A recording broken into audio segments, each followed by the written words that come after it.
글로벌하게 이 킹 달러가 이제 상투는 쳤고요. 네. 지금 떨어지는 어깨 아닌가 뭐 그런 생각이 듭니다. 폭등을 하려면 뭐가 올라가야 되냐? 트로이카가 올라야 돼요. 아까 말씀드렸던 증권, 은행, 건설이 올라야 되는데 네. 최근에 주식시장을 보니까 그런 조짐이 나오더라는 거죠. 미국 주식으로 지금 고배당 이런 거 많이 하시거든요. 네네. 그런 분들은 1년 지나고 났는데도 수익이 안 날 수가 있어요. 환율이 떨어져서 이익이 하나도 안 나는.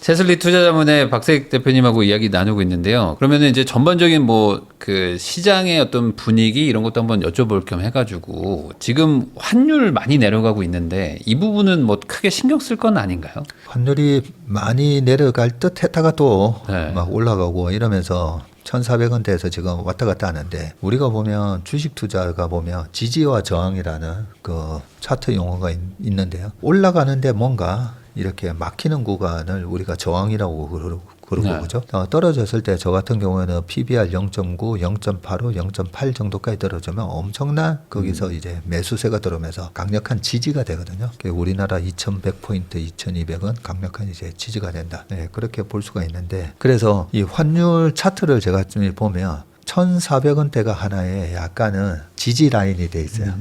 왜냐하면 많은 분들이 아 이제 1,400원 굳어지는 거 아니야? 네. 그리고 이번에 1,600 가는 거 아니야? 그럼 뭐 환율 1,600 거의 뭐 당연히 가는 것처럼 얘기했었잖아요. 네. 그래서 1,400원대도 많은 분들이 환전을 해가지고 미국 주식도 사고 그랬기 때문에 지금은 1,400선이 약간 지지선처럼 느껴지거든요. 장기 차트를 딱 보잖아요. 장기 차트를 보면 우리나라 한 20년 환율 평균은 한 1,240원밖에 안 돼요. 예, 많이 지금 조금 올라왔는데 1,240원? 예전에 1,140원. 예전에 1,140원이죠. 1,140원이 작년만 하더라도 1,140원인데 지금 쭉 올라오고 있는데 어쨌든 한 1,160원이라고 가정을 하더라도 평균이 1,160원인데 지금 1,400원인 거죠. 네, 그래서 얼마든지 이제 떨어질 수 있는 룸은 있는데 그러면 지금까지는 왜 안 떨어졌냐? 아까 1980년 초 말씀드렸잖아요. 그 폴 볼커가 1979년도에 페드 의장이 되고 1987년까지 8년 동안 의장을 했었어요. 초반에 금리를 되게 많이 올렸다가 나중에 이제 금리를 낮추죠. 물가가 잡히면서. 물가가 잡히니까 그러고 나서 나중에 1985년도에 이제 플라자 합의하면서 일본하고 독일 다 환율 좀 떨어뜨려라 하면서 240엔 하던 엔달러 환율이 120엔까지 떨어지는 거죠. 그래서 그때도 240 이럴 때 에이 이게 뭐 120까지 갈까? 아무도 생각 못 했겠죠. 아무도. 그래서 우리가 너무 1,400원의 환율에 이제는 굳어진다라고 그렇게 생각하면 안 될 것 같고요. 저는 개인적으로 항상 이 평균 회귀를 믿거든요. 평균 회귀를 믿기 때문에 환율이 떨어지면 1,300원이 깨질 수도 있다고 생각하고요. 2027년 되면 아까 제가 좀 시장을 아주 좋게 말씀을 드렸는데 그때 되면 1,200원이 아니라 1,100원대까지도 떨어질 수 있다라고 그렇게 생각하기 때문에 개인적으로는 저는 그렇게 말씀을 드립니다. 달러가 있으면 1,400원 지금 여기 딱 1,400원 왔다 갔다 하는 여기서는 지금은 원화로 바꾸셔서 국내 주식 좀 하시는 게 나을 것 같다고. 그러니까 국내 주식을 사면서 자연스럽게 이제 미국 달러 자산을 좀 이제 원화로 좀 바꿔라. 네. 근데 이게 환율의 어떤 하락에 좀 약간 베팅을 할 필요도 있다. 이렇게 네. 생각하시는 거죠. 그게 박정호 혼자만의 생각이면 좀 그럴 수가 있잖아요. 근데 글로벌하게 보면 요즘 약간 탈달러 분위기예요. 솔직히. 네네네. 네, 탈달러 그 약간 분위기. 좀 약달러로 좀 가려고 하는 분위기도 있고. 그쵸. 일부러 미국도. 그 약달러의 분위기 중에 하나가 뭐 이 스테이블 코인 이런 얘기도 나오고 그죠. 네. 뭐 이런저런 얘기 하면서 달러가 약해질 거기 때문에 지금 자산을 취득해야 된다 이러면서 뭐 금값 올랐고 그다음에 코인 비트코인 가격 올랐고 네, 그런 개념이라서 지금은 글로벌하게 제가 느끼는 느낌은 약간은 지금 이 킹 달러가 이제 상투는 쳤고요. 네. 지금 떨어지는 어깨 아닌가 뭐 그런 생각이 듭니다. 그러면은 미국 주식 자체의 경쟁력이 나빠지는 건 아니지만 어쨌든 약달러가 되니까 미국 주식에 들어갔던 돈들이 좀 다른 이머징 마켓이나 이런 쪽으로 좀 나갈 것이다. 이렇게 보시는 거죠. 이미 많이 나갔어요. 그래서 최근에 M7의 시가총액하고 M7에 들어갔던 펀드 자금하고 C4라고 해서 뭐 중국 쪽으로도 좀 많이 갔고요. 네, 중국의 뭐 바이두나 텐센트나 알리바바나 뭐 이런 쪽하고 샤오미라든지 이런 쪽으로도 좀 자금이 흘러갔고요. 그리고 지금 최근에 이 트럼프가 관세 정책하면서 약간 미국에 대한 신뢰를 사실 좀 꺾어버렸잖아요. 이 부분도 하나의 트리거가 됐다라고 보는데, 그래서 글로벌하게 큰 머니 무브가 약간 탈달러가 좀 시작된 느낌이고요. 자, 탈달러가 시작이 되면 어떤 현상이 일어나는지 제 얘기보다는 박전무 말이 맞다면 반드시 이게 후행적으로 따라와야 되는 현상들이 일어나야 되거든요. 그게 플라자 합의 이후에 우리나라 내수주가 폭등하고 일본의 내수주들이 폭등하거든요. 이게 폭등을 하려면 뭐가 올라가야 되냐? 트로이카가 올라야 돼요. 아까 말씀드렸던 증권, 은행, 건설이 올라야 되는데 네. 최근에 주식시장을 보니까 그런 조짐이 나오더라는 거죠. 그리고 우리나라 음식료 있잖아요. 음식료는 해외에서 밀이나 대두나 뭐 이런 거 막 사가 와서 우리나라에서 가공해서 팔잖아요. 그래서 우리나라 음식료가 대부분 환율이 떨어지면 주가가 올라갑니다. 근데 최근에 보면 우리나라 뭐 삼양식품은 수출 모멘텀으로 올랐지만 최근에 우리나라 내수 음식료가 막 주가가 막 또 올라오고 있어요. 그래서 아까 그 트로이카 플러스 음식료까지 올라오고 항공사 주가도 요즘 나쁘진 않아요. 그런 걸 감안을 해보면 주식시장은 저는 IQ 2만이라고 하거든요. 그래서 주식시장을 보면서 많은 아이디어를 얻고 인사이트를 얻는데 최근에 우리나라 주식시장은 약달러가 지속될 거다라고 그렇게 얘기를 해주고 있습니다. 그러면 뭔가 지금 일반 개인 투자자들은 여전히 뭐 미국 주식을 막 좋아하시지만 흐름은 국내 주식으로 좀 유턴하는 것도 괜찮을 것 같다라는 분위기는 지금 형성되고 있는 거네요. 여러모로. 네. 그 당장에 이런 환율 흐름이 아니라 나는 10년, 20년 보고 그냥 미국 주식 투자하는 사람이에요 하면 방금 이런 전망에 현혹되지 마시고 네. 그냥 미국 주식 쭉 하시면 됩니다. 그리고 환율이 지금 1,400원인데 10% 절하됐다라고 한번 생각해 보자고요. 그럼 1,400원에서 140원 빼면 되잖아요. 네. 그러면 1,260이에요. 그러니까 1,260 가도 환율로 손해보는 거는 10%예요. 네. 그래서 미국 주식 하실 때 제가 하나 당부드리고 싶은 말씀은 미국 주식에도 보면 지금 사도 100% 이렇게 먹을 주식들 막 보이거든요. 네. 그러면 환율 10% 까져도 돼요. 그죠? 어차피 주가 상승률이 100%인데. 네. 그런데 미국 주식으로 지금 고배당 이런 거 많이 하시거든요. 네네. 안정적인 뭐 한 5%, 7% 안정적으로 버는 그런 분들은 1년 지나고 났는데도 수익이 안 날 수가 있어요. 내가 들어갔던 환율에 비해서 환율이 떨어지면서 그럴 수 실제로 배당은 5% 받았는데 환율이 떨어져서 이익이 하나도 안 나는. 그게 극단적인 예를 말씀드리면 브라질 국채인 거죠. 네. 네, 브라질 국채 10년 전에 투자하셨던 분들이 이자를 12%나 줘? 브라질 국가가 주는 거니까 안전한 거 아니야? 안전하게 그래 배당 받으셨죠. 환율이. 예. 근데 환율이 박살났잖아요. 그래서 이제야 본전됐다. 한 10년 지나셨는데 이제 본전됐는데 어떻게 해야 되냐. 그래서 당장 이제 파시라고 그런 말씀 드린 것처럼 환율은 그렇게 좀 고민을 하셔서 투자를 하셔야 됩니다. 미국의 신용등급 뭐 강등 뭐 이런 것들에 대해서는 뭐 어떻게 판단을 좀 해야 될까요? 이번에 신용등급 강등에 대한 부분이 18개월 전에 이미 저거 부정적 등급으로 낮췄었죠. 무지스에서. 그래서 부정적 등급으로 낮추면 12개월에서 18개월 요 사이에 등급이 강등되는 경우가 많았는데 이번에 딱 18개월 되는 시점에 딱 강등이 된 거거든요. 네. 그러고 나서 나머지 세 신용평가사는 지금은 다 미국 신용등급에 대해서 이제는 안정적으로 평가를 해놓고 있어요. 우리가 주식 투자를 할 때 제일 중요한 게 뉴스를 보고 산다? 루머에 사서 뉴스에 팔아라 하잖아요. 뉴스를 보고 액션을 취하면 필패입니다. 그래서 신용등급 이슈는 이제 더 이상 고려 안 하셔도 돼요. 고려 안 하셔도 되는데 이게 의미가 그러면 아무 의미가 없는 건가? 그건 아니잖아요. 최고 등급에서 이제 한 단계 내려온 거예요. 네.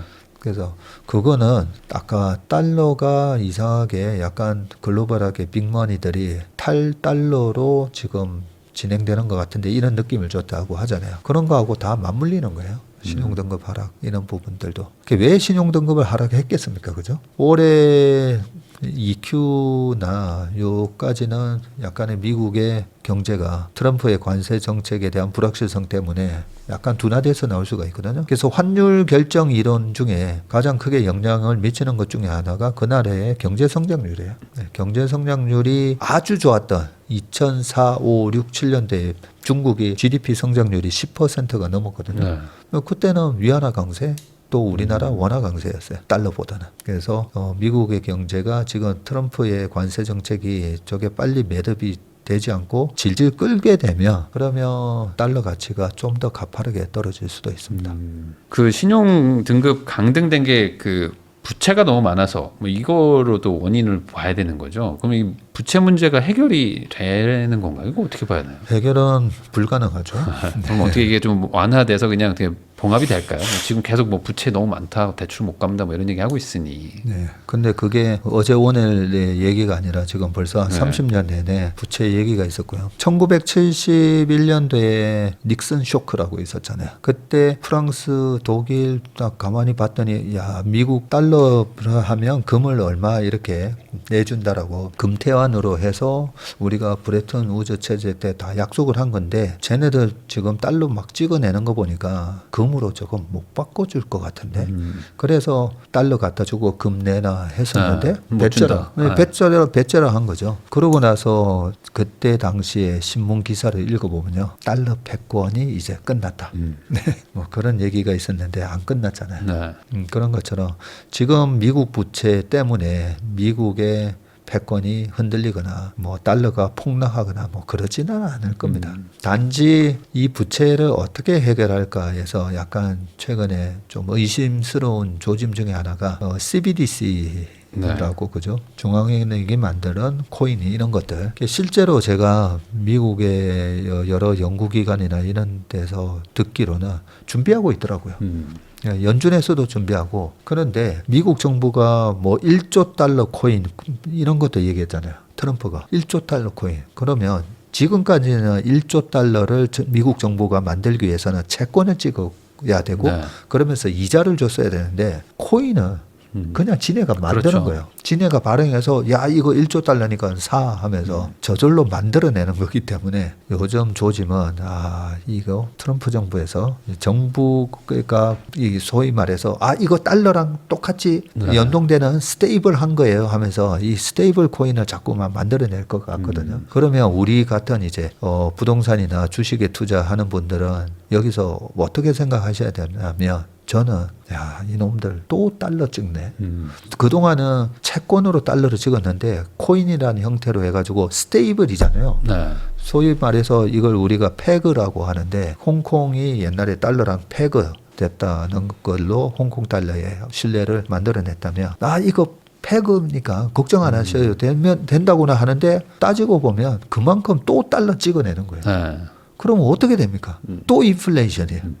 그러면 또 핵심 우량 자산 가격 또 올라가는 거예요. 결국에 이제 금 태환하고 똑같이 이 코인도 달러로 또 태환해주겠다고 그냥 믿음을 또 신용을 또 파는 거니까 결국에 이런 것들이 근데 이게 부채 문제를 해결하기 위해서 이렇게 가고 있는 거 아닙니까 지금 사실 이렇게 하면 돈이 확 생기니까. 근데 우리가 잘 생각해 보시면 미국이 그동안에 그 어마어마한 부채를 어떤 식으로 해결했냐면요. 달러 가치를 계속 하락시켰어요.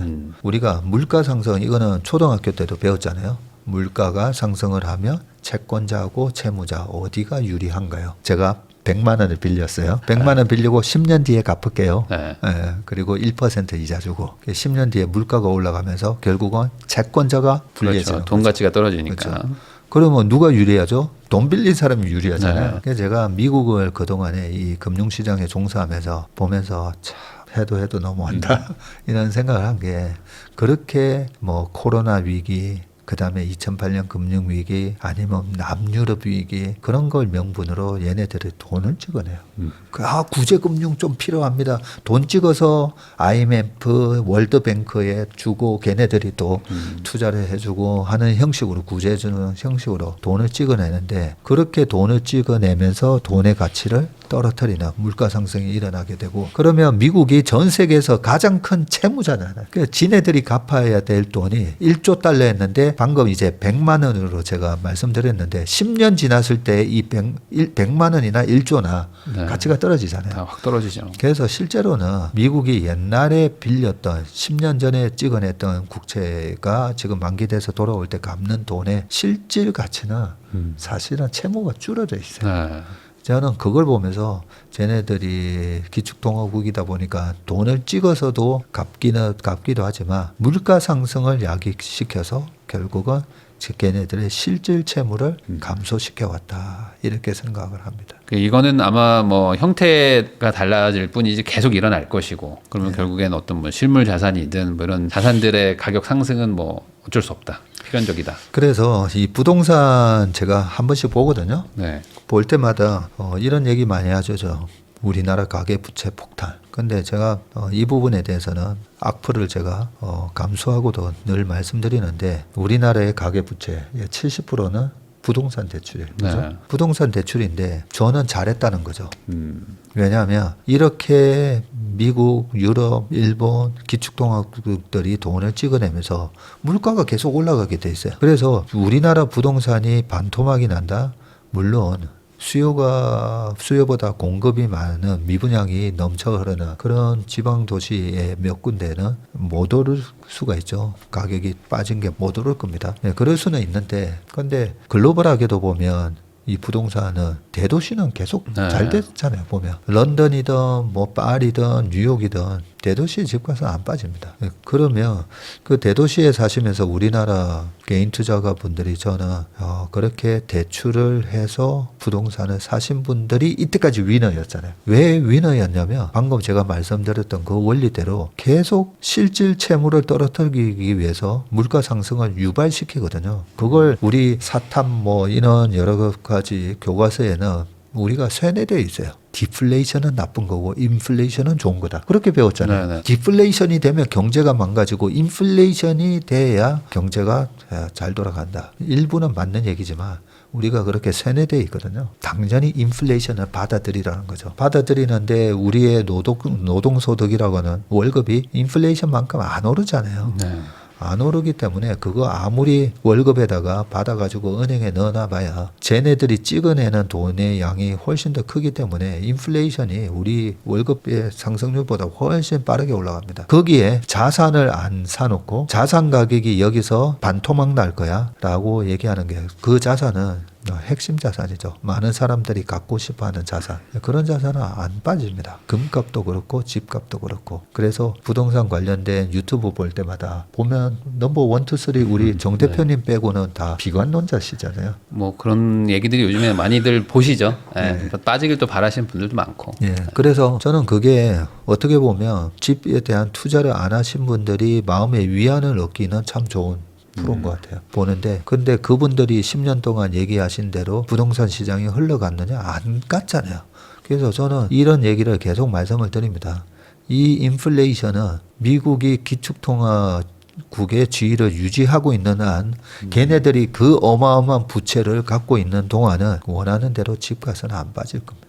이거는 뭐 어찌 보면 죄송한 얘기지만. 자본주의의 그냥 이 시스템 구조상 어쩔 수 없는 거기 때문에 이게 뭐 중간에 부침은 있지만 우상향한다는 거에 대한 얘기를 해주신 것 같아요. 이렇게 얘기하면 좀 반응이 너무 안 좋지. 근데 물론 뭐 중간중간 한 번씩 이렇게 부침이 있기 때문에 그때 잘 노려서 사면 되지 않을까. 안타까운 마음에 말씀드린 거니까 많은 양해를 부탁드리겠습니다. 지금까지 채슬리 투자자문의 박세익 대표님 모시고 주식시장부터 뭐 이제 부동산 이야기까지 뭐 다양하게 얘기해 주셨는데 결국에 이제 이 시장의 이 작동 원리를 아는 게 중요한 것 같고요. 그 안에서 내가 이제 타이밍과 어떤 뭐 이렇게 종목이나 이런 것들을 고르는 거지 뭐 이 시스템 자체를 부정해 버리는 순간 뭐 사실 답을 찾기가 어려워지는 게 아닌가라는 생각도 좀 듭니다. 귀한 시간 내주셔서 시청해 주신 거 다시 한번 감사하다는 말씀 전하면서 저도 대표님하고 인사 나누도록 하겠습니다. 오늘 나오셔서 감사드립니다. 네, 고맙습니다.